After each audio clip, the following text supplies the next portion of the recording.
नमस्कार मित्रों, Kingsman electricals में फिर से आप सबका स्वागत है।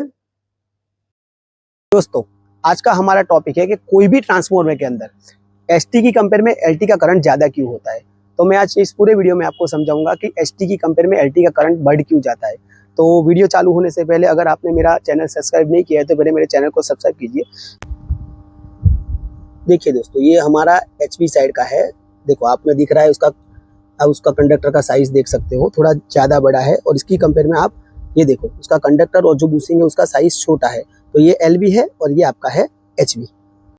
अभी हम बात कर रहे थे कि एचटी की कंपेयर में एलटी का करंट ज़्यादा क्यों होता है। तो मैं आपको एक सिंपल एग्जांपल से समझा रहा हूँ कि करंट बढ़ क्यों जाता है।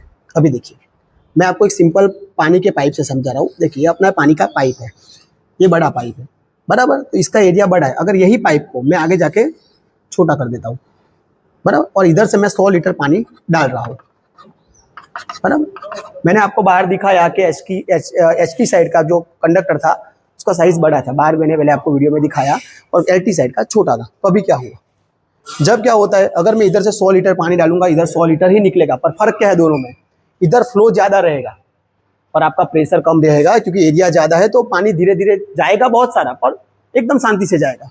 इधर क्या होगा, ऐसे आगे एरिया कम होगा। एरिया कम होगा तो क्या होगा, फ्लो आपका कम हो जाएगा, पर प्रेशर बढ़ेगा, उसके कारण पानी दूर तक जाएगा। ये आप लोग सब लोग जानते हैं। अभी मैं यही चीज़ आपको ट्रांसफार्मर में समझा रहा हूँ कि ट्रांसफार्मर के अंदर हमारा ये एचवी साइड एक साइड बराबर, तो एचवी साइड और ये एलवी, मैं फिर से समझा रहा हूँ, बट ये एलवी है अपना। अभी क्या होगा, जैसे मैंने इधर समझा दिया कि 100 लीटर पानी तो फिक्स ही है बराबर, इसी तरह ट्रांसफार्मर का कैपेसिटी तो सेम ही है।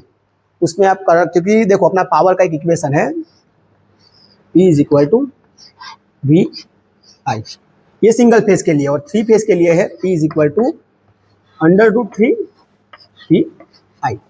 बट अभी क्या है, चलो मैं 3 फेज वाले में समझा देता हूँ कि अपना ट्रांसफार्मर रहेगा। अभी 3 फेज ट्रांसफार्मर है बराबर। तो क्या होगा, पावर ये फिक्स चीज़ है। ये जैसे यहाँ पानी फिक्स था, 100 लीटर आया और 100 लीटर ही निकलेगा। वो जो चेंज करना था फ्लो प्रेशर, उसने चेंज किया। उसी तरह मेरा पावर है वो हमेशा फिक्स रहता है। आप देखना, ट्रांसफार्मर पावर कभी जनरेट नहीं करता, वो आने वाली चीज को एक रूप से दूसरे रूप में रूपांतर करके आगे भेजता है। तो मतलब उसका जो क्वांटिटी है वो हमेशा फिक्स रहने वाला है। तो उसी तरह पावर आपका फिक्स है, तो यहाँ क्या होगा बराबर। तो अभी मैंने बोला कि पावर आपका सेम रहने वाला है।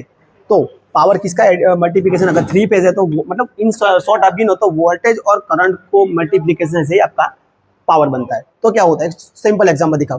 फॉर एग्जांपल, आपका पावर है बार बराबर, और ये वी आई। तो अगर ये 4 एम्पियर है तो ये तो कांस्टेंट, मतलब ये चेंज नहीं होने वाला है। तो क्या होगा, ये बार है, अगर आपका वोल्टेज 4 है तो एम्पियर ऑब्वियसली 3 होगा।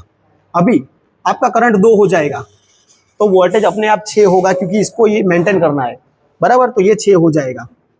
अगर आपका करंट 4 एम्पियर हो गया तो वोल्टेज अपने आप 3 वोल्ट होगा। क्यों, क्योंकि उसको ये रेशियो मेंटेन करना है बराबर। अभी इसी तरह मैं आपको एक ट्रांसफार्मर के एग्जांपल से समझा रहा हूं कि वो कैसे मेंटेन करता है। देखिए, अभी मैं आपको समझा रहा हूं कि हमारे पास एक ट्रांसफार्मर है 15 MVA का। 15 MVA, आपको पता है कि ट्रांसफार्मर का कैपेसिटी MVA KVA में होता है। वो क्यों होता है उस पर मैं अलग से एक वीडियो बनाऊंगा। अभी 15 MVA का है, उसका वोल्टेज लेवल हमको दिया है 66/11 kV। उसका मतलब ये हुआ कि 66 kV उसका HV साइड हाई वोल्टेज है, 11 kV उसका लो वोल्टेज है बराबर। तो उसका करंट मैं आपको गिन के दिखाता हूँ कैसे होगा। अभी ये 15 है तो ये 15 MVA, मतलब 15 के साथ में 6 होगा, 6 बराबर, इज इक्वल टू 3 फेज है तो 173 इंटू हमारा 66 kV है तो 66 kV हो गया बराबर, इंटू आई। अभी ये मैंने एचवी का करंट समझाया, मतलब एचटी साइड का करंट समझाया। मैंने बोला कि 15,000 फिक्स से अपना आपको वोल्टेज लेवल दे दिया है, तो उसके हिसाब से हमारा करंट इतना रहा। अभी सेकेंडरी में करंट क्यों बढ़ेगा वो अभी मैं समझा रहा हूँ। देखो क्या होगा, ये अपना फिक्स रहने वाला है, वोल्टेज लेवल अपना चेंज होने वाला है।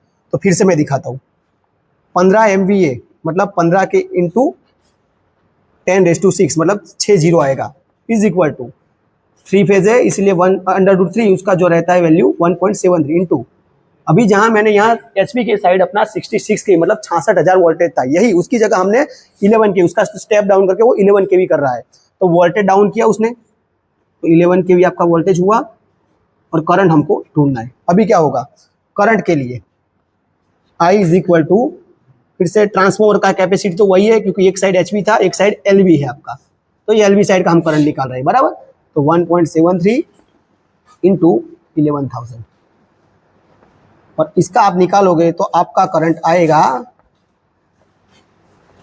780 आसपास आपका करंट आएगा।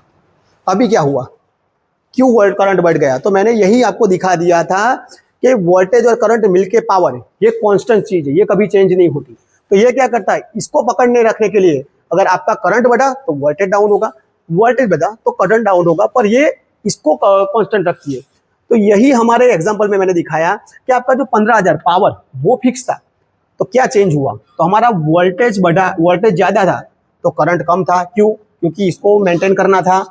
अगर उल्टी कंडीशन में जाए तो हमने यहाँ वोल्टेज डाउन किया, तो मैंने आगे भी आपको समझाया कि अगर आपका वोल्टेज डाउन होगा तो ऑटोमेटिक करंट ज्यादा हो जाएगा, क्यों, कि उसको पी मतलब पावर को मेंटेन करना है। तो उसमें सेम हुआ कि आपने वोल्टेज डाउन किया तो करंट मेजर हो गया। अभी आप ये दोनों का मल्टीप्लीकेशन और ये दोनों का मल्टीप्लीकेशन करोगे तो आपका वैल्यू मतलब 15 MVA ही आएगा। इस वीडियो में अभी आपको कुछ डाउट है तो मेरे को कमेंट बॉक्स में जरूर पूछिए। तो दोस्तों मैंने इस पूरे वीडियो में आपको समझा दिया कि ट्रांसफॉर्मर में एचपी की कंपेयर में एलवी का करंट ज़्यादा क्यों होता है। अगर फिर भी आपको इसके रिगार्डिंग कुछ डाउट है या कुछ पता नहीं चला है तो आप मेरे को कमेंट बॉक्स में पूछिएगा, मैं हर चीज़ का आपको सही से आंसर दूंगा। और अगर आपको मेरा ये वीडियो अच्छा लगा है तो मेरे यूट्यूब चैनल को सब्सक्राइब कीजिए, लाइक कीजिए और शेयर कीजिए। और मेरा इंस्टाग्राम में भी पेज है किंग्समैन इलेक्ट्रिकल करके, उसको भी फॉलो कीजिए क्योंकि उसमें भी मैं ये छोटे छोटे टिप्स डालता रहता हूँ। Thank you.